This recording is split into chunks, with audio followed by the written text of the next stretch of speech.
Hi class, this video is going to look at the if-else control structure. It's the first variant of the if structure, and this gives us two ways to go.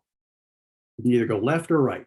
It's like we're hitting a dead end and we must make a decision to go left or right. And when we go on either path, each then has actions that we take.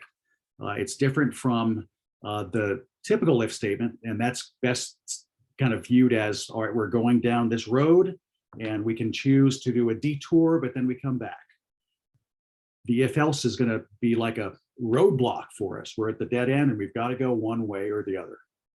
All right, I'll shift now over to the whiteboard and we'll start to demo this. Here's a flow chart that shows a typical if else control structure. We're coming in the program this way. Let me change the pen color. We're coming in the program flow this way, and we come across this decision block here. That is our T in the road. We've got to go left or right. And if we go left, it'd be because the relational expression in the decision block is true. Otherwise, we go to the other side and then execute whatever code is in these statements. Here we'd execute this code. This way we'd then execute this code. And then at some point, we return to the main program flow and go wherever the rest of the code is taking us.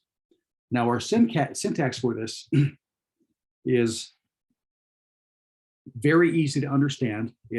We use the exact same if header that we did before. So I'm going to just say if value is greater than 40. I'm just making up a variable here. So if value is greater than 40, well, then we indent one full tab stop, and all of the code that's indented is then going to get executed if this condition is true. Maybe we will print something. Maybe we'll print something else.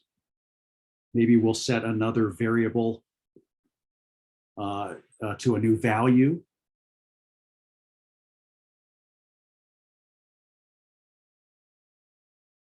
I'll just call it element equals 6. So this is all the code block code that's happening if the expression is true. And what I mean by the expression is true is this relational expression right here.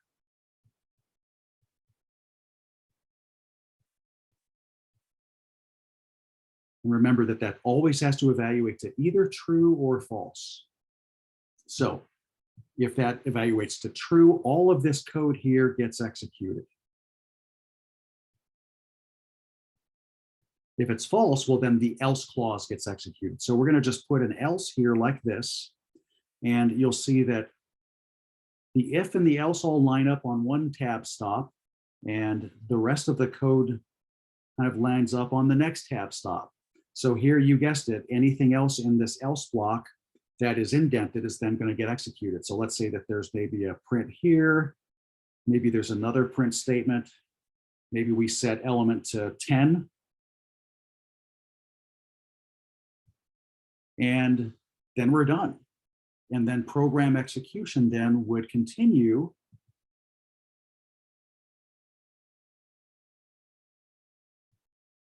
right here at this next statement. That's where our program execution will continue.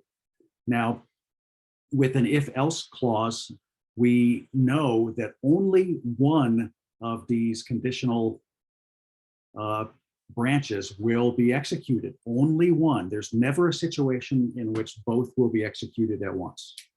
The if statement will automatically figure out whether or not something's been executed or not.